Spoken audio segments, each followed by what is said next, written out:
Take 5. Out of practice doing videos with puppies, so let's see if I can get through this in another take. So today we are still working with Chapter 1, Foundations of Algebra. Make sure you're filling in the top of your paper out. Our focus is using function notation. So in that essential question, focus, I can use function notation. And remember, the whole point of taking notes is that you have something to study off of and something to use when you're doing work. So function notation, remember, is just another way to write an equation. So we have our name of the function. In this case, it is f. I see g and h a lot as well. We have our input, or what x is. Josie, hush.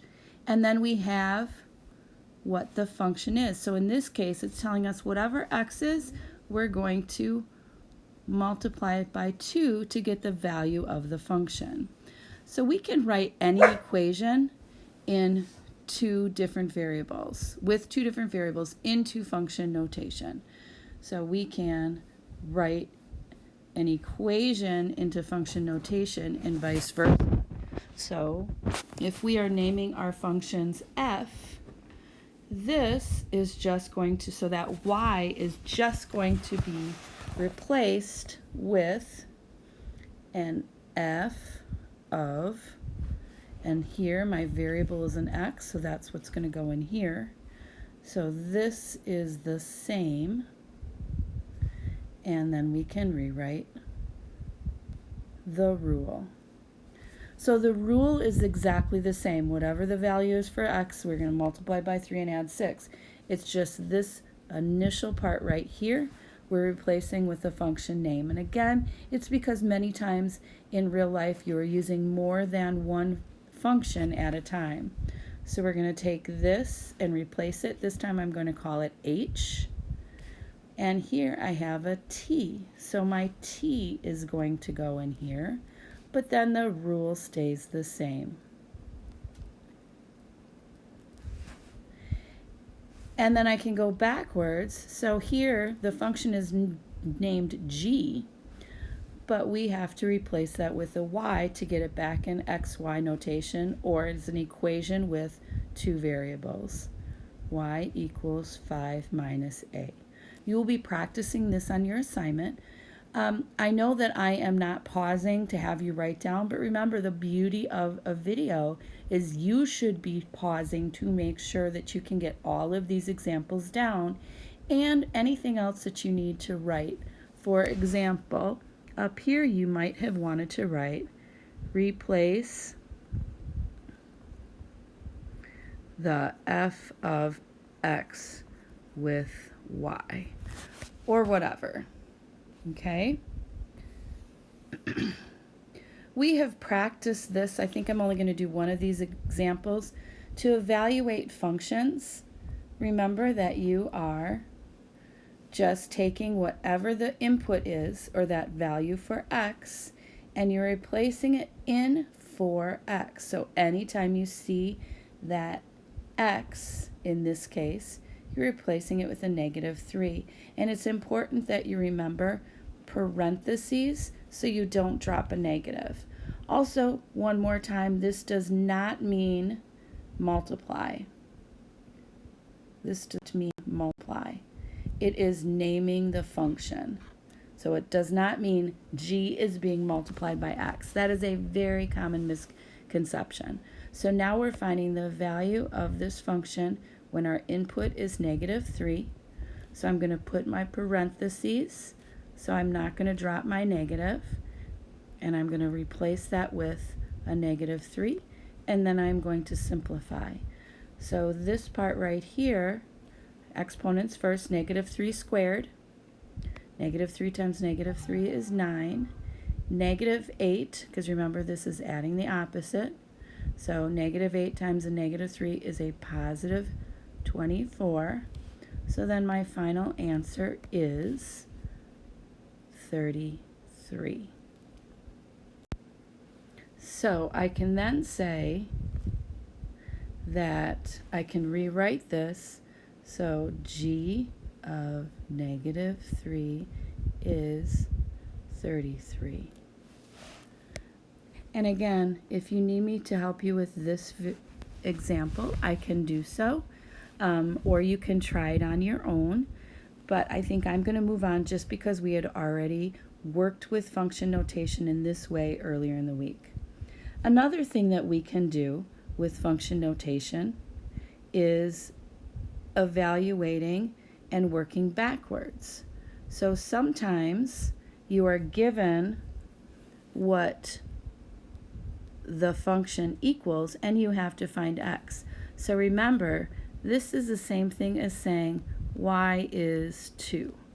So you're trying to find the value of x for the f function when y is 2. So here is my y in this case. So I'm going to do y equals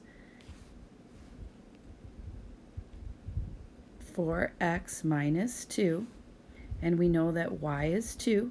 So I'm going to plug that in.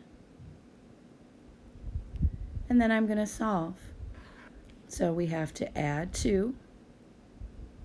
So I have 4 equals 4x, and then I'm going to divide by 4, so x is 1. So when this whole function, when this function right here was 2, when the value was 2, my x had to be 1, so I needed to plug that in. Okay? And sometimes we need to solve more than one step. So there's multi-step function problems. So this is saying, what is the sum of the f function when the input is 3 and the g function when the input is 2? So to solve this one, we are going to do our f function. So right here, we're going to bring this down. And our f function is 4x minus 2. And we're going to add it to our g function, which is 3x minus 3. And then we're going to plug in our values for the f function, which was this one. We're going to plug in our 3. So it just makes it a longer process, but not more difficult.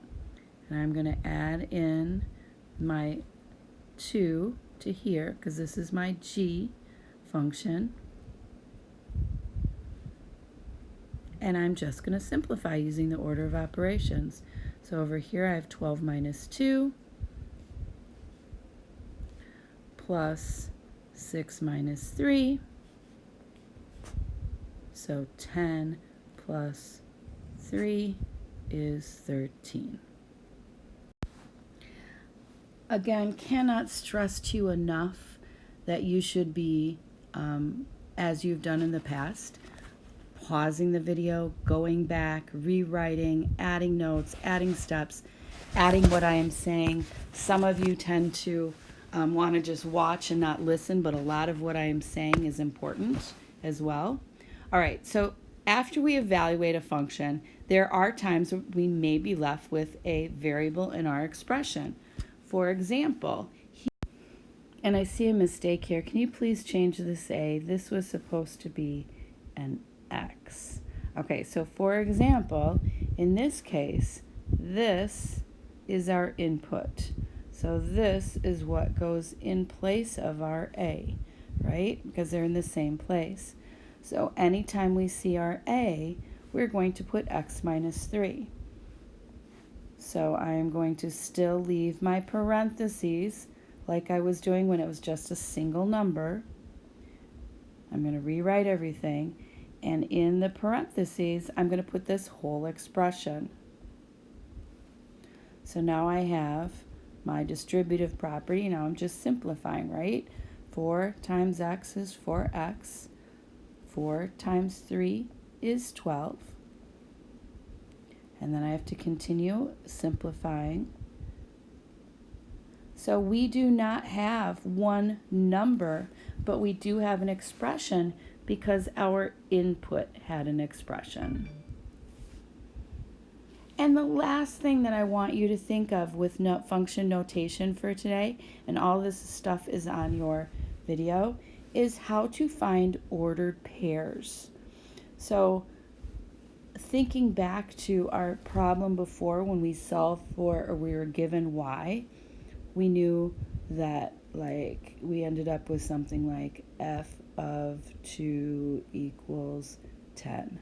Remember, this is the y. This part right here is the y. So whatever is on the other side of the equal sign is going to be your y. So this problem right here, we can think of this part as y. So we have our y, and we know that another way to write this is with an x in there. So this is going to be your y, and this is going to be your x. So given something like this, you can actually find the ordered pair 7, 20. All right, please stop the video, try this one on your own, and then restart. Hopefully you saw that this is your y, so y is 2. And what goes into that input, so here's my input, that is my x. All right, ladies and gentlemen, make sure that you go back, re-listen, see if you can add any notes, add to your column 2 and write your summary, and then start your assignment. Thanks.